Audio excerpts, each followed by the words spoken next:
Hello everybody, 'tis I, TheRumpledOne, Time Magazine, the February 25th edition for 2013. The once and future Pope, the new politics of the Catholic Church. Very interesting here.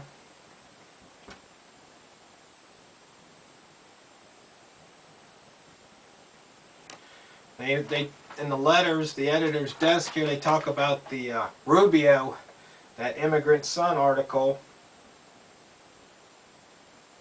They said the Miami Herald praised it as one of the best mainstream magazine pieces on Rubio, but the story also sparked criticism. They said that Time failed to highlight Rubio's extreme position on gay rights and climate change.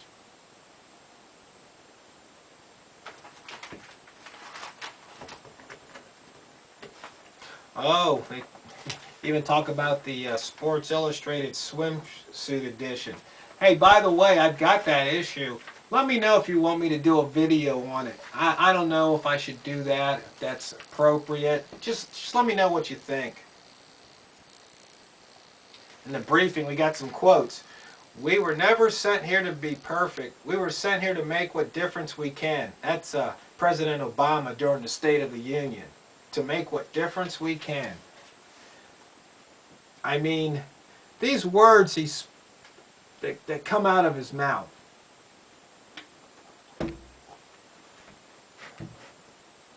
It's these things that, when you hear them, they kind of go in one ear, out the other. But if you're paying attention, you go, what? And Nancy Pelosi says, it is almost a false argument to say we have a spending problem. These are our elected officials.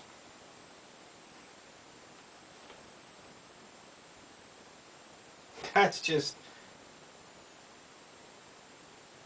too funny.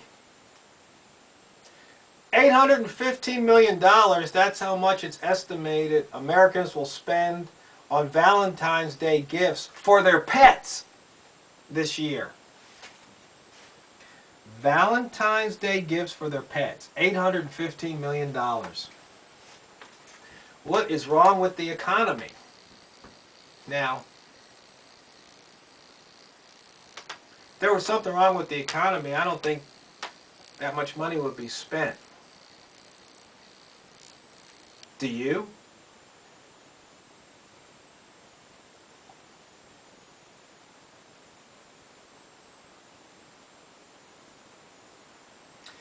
%37 reduction in Chinese New Year fireworks sales in Beijing from 2012.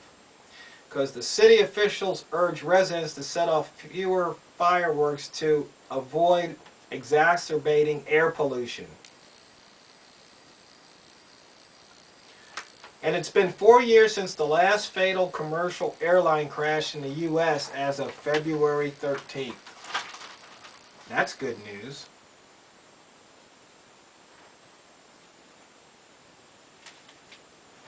They got a two-page picture of dancers at the carnival in Rio de Janeiro. And they talk about Lil Kim, as in the North Korea Kim, doubling down on a nuclear strategy. And then in France, I guess they caught some of their parliament doing non-work now that Wi-Fi has been unblocked during sessions. That's kind of funny.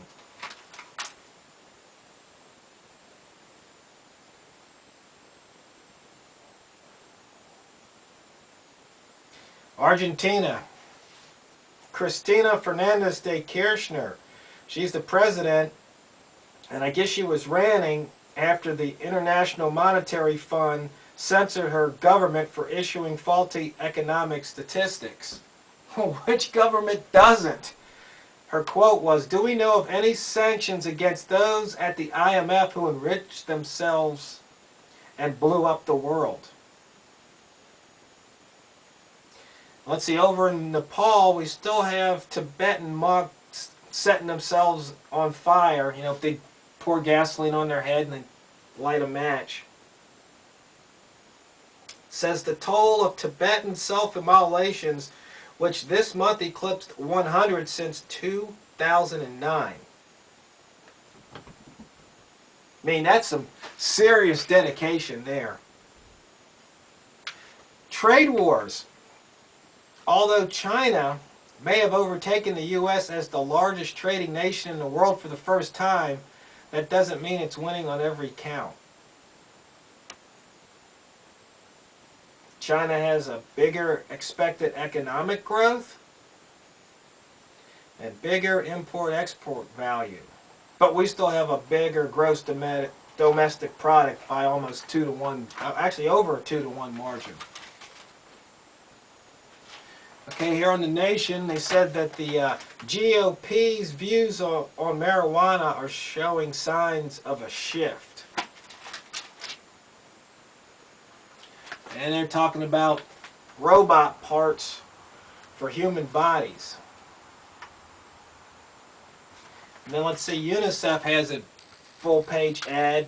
More than 5 million trafficked children, bought and sold, forced into prostitution or working at grueling jobs with little or no pay. Thousands right here in the United States. Can you believe that? In 2013, that's still going on in the world. But in this country, there is definitely something wrong with this picture.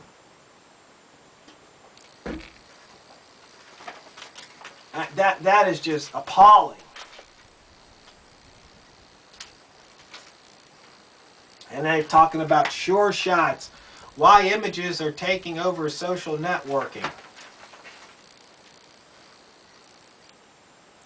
Let's see.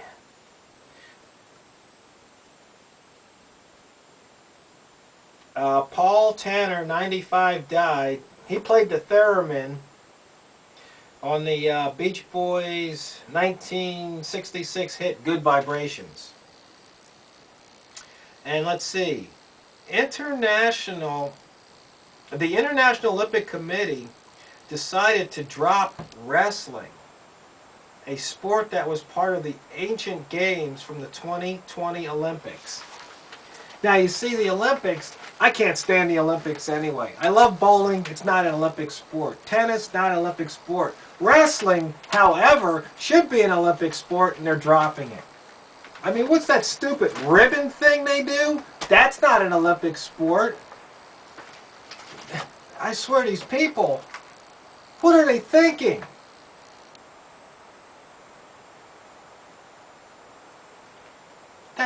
That is just nuts.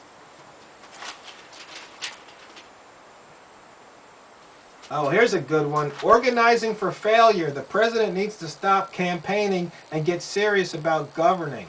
Well, that's true. I heard that on a couple of talk radio shows. Over the past 4+ years, Obama really hasn't governed. He just gets out there and campaigns. Really, he hasn't done any governing.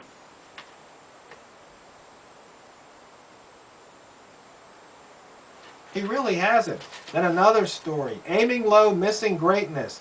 A lack of visionary ideas marks the start of Barack Obama's second term. There we go again. And then they're talking about the Pope. And they got a list of who could be the next Pope. I mean, it's not really that important to me. Oh, we talk about the most expensive weapon ever built. The Pentagon's $400 billion F-35 is running into turbulence just as deeper budget cuts loom. Well, do we really need the F-35? Was it the F-20s? The most superior plane? I mean, really, why are we even building planes for pilots anyway? We could just send drones, ICBMs. What's the point of having these planes? Really? I mean, has anybody said, wait a minute, let's stop and think. This is the 21st century. Do we really still need the same type of arsenal as we did in the 20th century, as we did in the 19th century? I don't think anybody's really asked that question. But you see, once again, government policy and procedures. It's like, I think I did the video not too long ago about the baby. You give that baby a hammer, and you put a nail, you go, here baby, here's a nail, bam. Here baby, here's a nail, bam. Here baby, here's a screw. You need to put down the hammer and pick up the screwdriver. Bam. That government does that over and over and over again.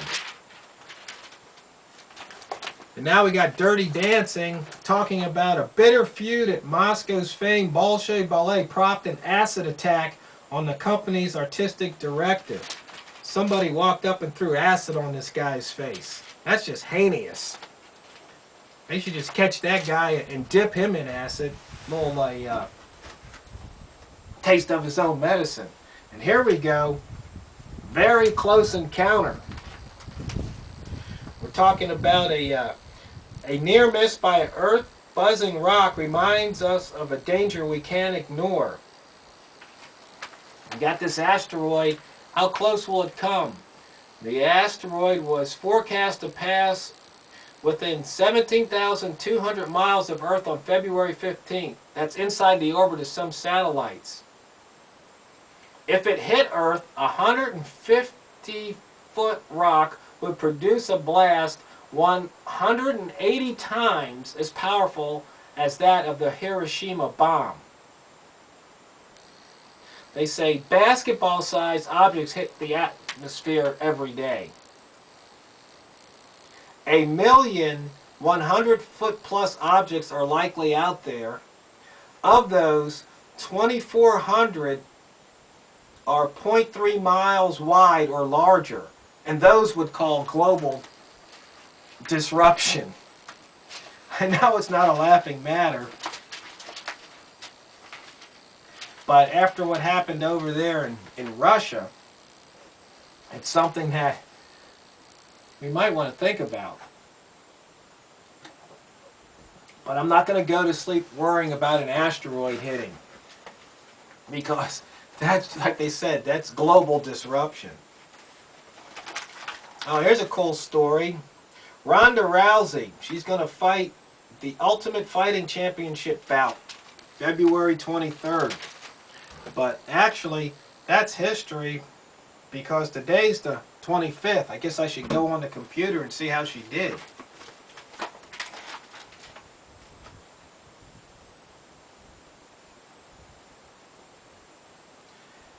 Let's see, we talk about some shoes, pop culture.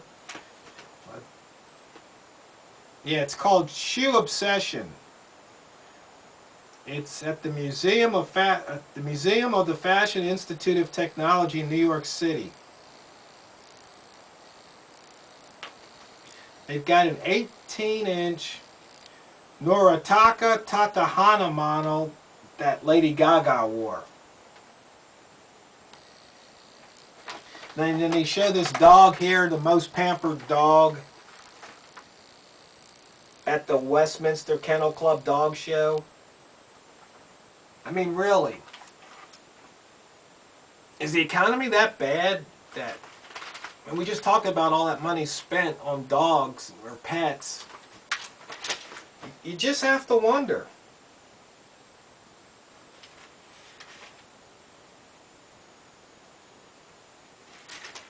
You just have to wonder. Now here's that female UFC fighter. I've read a few stories about her. She seems like she's a pretty cool lady. Went through a lot. Then they talk about the Oscars. I guess that was last night. Not interested. Oh, here we go. Education. Beyond counting sheep, why math is the hot new bedtime reading.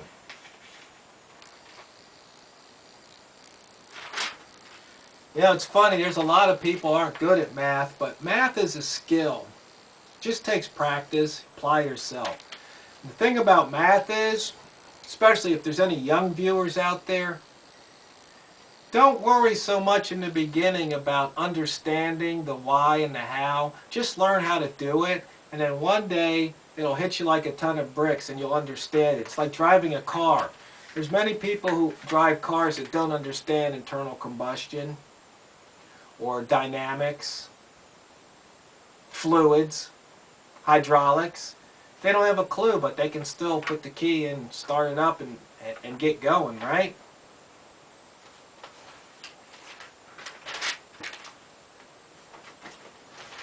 Let's see what else we got here.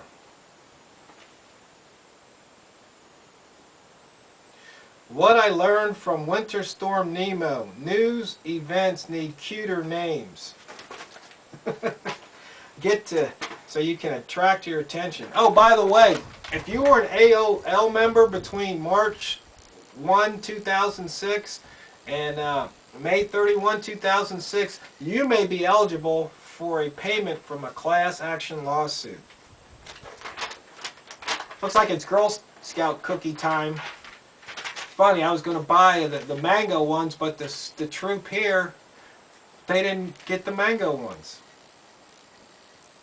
And the former San Francisco Mayor Gavin Newsom answers 10 questions.